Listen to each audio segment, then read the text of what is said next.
Pada para penonton pemirsa channel Kendali Ireng dimanapun Anda berada, kami ucapkan banyak terima kasih atas kesetiaannya, tetap selalu mengikuti perjalanan kami, kisah-kisah kami. Semoga kita semua senantiasa diberikan kesehatan, keselamatan, perlindungan, serta ditambahkan rezekinya. Kepada para pemirsa penonton channel Kendali Ireng yang saya banggakan, setelah Siung Wanara menyingkirkan Raja Pajajaran, maka Siung Wanara telah menguasai negeri atau kerajaan Pajajaran. Hal itu diketahui oleh putra raja yang bernama Raden Sesuruh. Kemudian Raden Sesuruh menyiapkan pasukannya bertindak dan menghadapi Siung Wanara. Niatnya ingin menangkap Siung Wanara atau Arya Banyakwida. Tidak lama kemudian terjadilah perang ramai. Banyak dari pasukan Siung Wanara yang telah tewas sebab diamuk oleh Raden Sesuruh. Kemudian Banyakwida keluar dari singgasananya dan menemui Raden Sesuruh. Mereka berhadap-hadapan dan kemudian saling memanah. Dengan kesaktian Arya Banyakwida, maka Pangeran Sesuruh bajunya kena panah daripada Siung Wanara.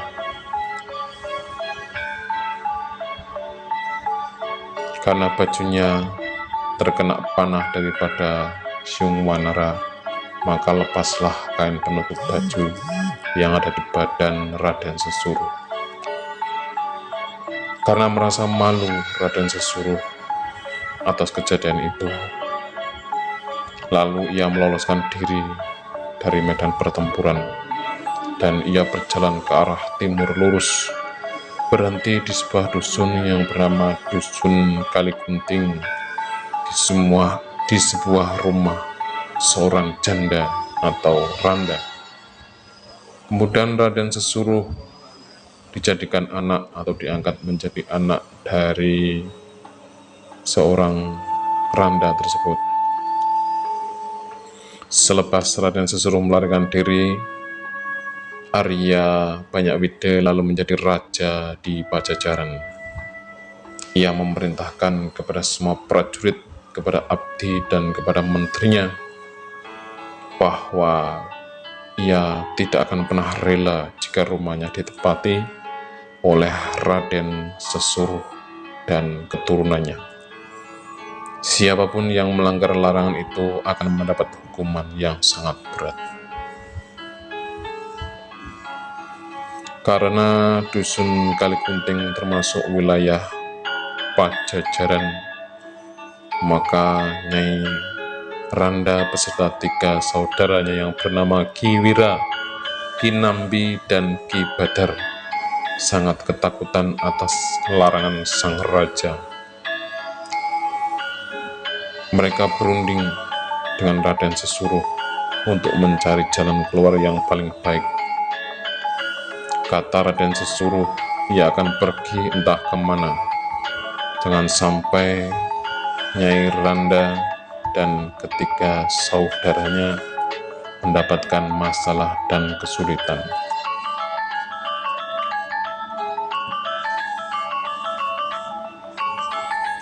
Nyai Randa beserta ketiga saudaranya harus ikut dalam perjalanan daripada Raden Sesuruh. Kemudian mereka pergi dari Dusun Kaligunting dan beserta rombongannya yang diikuti oleh 100 orang. Perjalanan mereka yang dituju adalah sebuah gunung kumbang.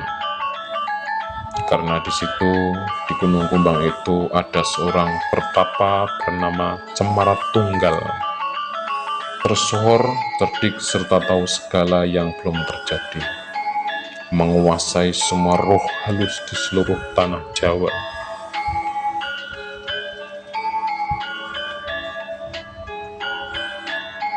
Ketika Ajar Cemara bertemu dengan Raden Sesuruh, ia sudah tahu apa yang menjadi kemauannya.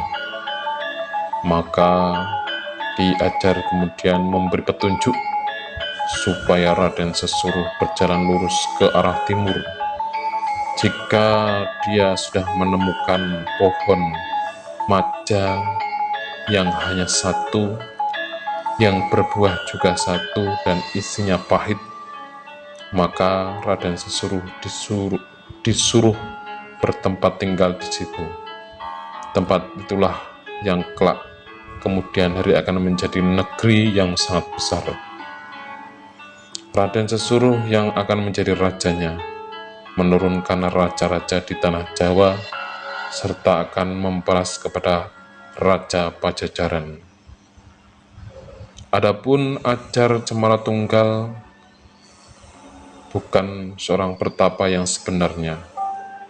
Dulu Cemara Tunggal adalah seorang putri dari Pajajaran. Adiknya ikut kakeknya Raden Sesuruh. Lolos dari kerajaan, ia menjadi pertapa karena menolak untuk bersuami. Sudah banyak para raja yang melamar, namun semuanya telah ditampik. Selepas dari kerajaan Pajajaran, sampai di sebuah gunung, yaitu di Gunung Kumbang. Disitulah ada pohon cemara, hanya satu. Dari situlah nama Cemara Tunggal diabadikan dan dipakai oleh putri tersebut.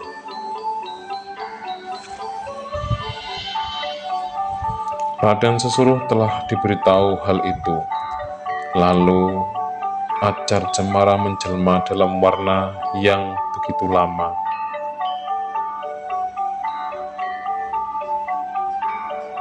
Jadi sebenarnya perempuan yang cantik dan jelita itu adalah seorang putri yang telah bertapa bertahun-tahun. Raden Sesuruh pun sampai tergila-gila mendekati dan ingin memegang putri cantik tersebut. Namun tiba-tiba perempuan itu musnah, entah kemana hilang, lenyap.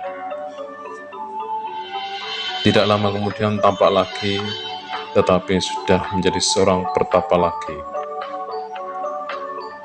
Dengan sangat malu, Raden Sesuruh berjongkok serta memohon maaf kepada Cemara Tunggal. Ajar Cemara Tunggal menasihati lagi bahwa kelak mereka akan bertemu lagi bila Raden Sesuruh sudah menjadi raja dan menguasai seluruh tanah Jawa. Ki Ajar akan pindah ke Laut Pasir. Disitulah ia akan menjadi ratu, menguasai seluruh makhluk halus. Lalu akan pindah ke Pamantingan. Adapun keturunan Raden Sesuruh akan mendirikan istana di utara Pamantingan, sebelah Gunung Merapi. Siapa saja yang menjadi raja di tanah Jawa akan memperistri Ajar Cemara Tunggal. Akhirnya Raden Sesuruh dipesan jika kelak menghadapi kesulitan supaya memanggilnya, dan dia akan segera datang dan akan membantu menyelesaikan kesulitan itu.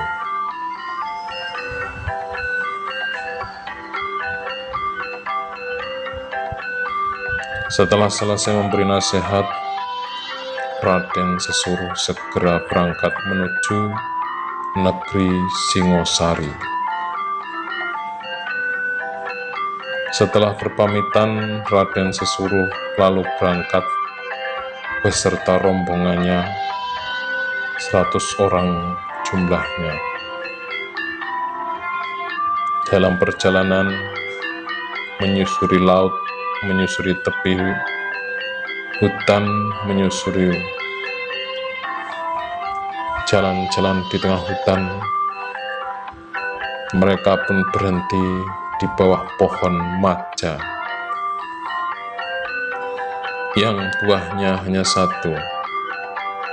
Raden Sesuruh ingat pesan Ajar Cemaratunggal, buah maja supaya dipetik, setelah dimakan rasanya pahit. Raden Sesuruh lalu bertempat tinggal di situ dan memberi nama Majapahit.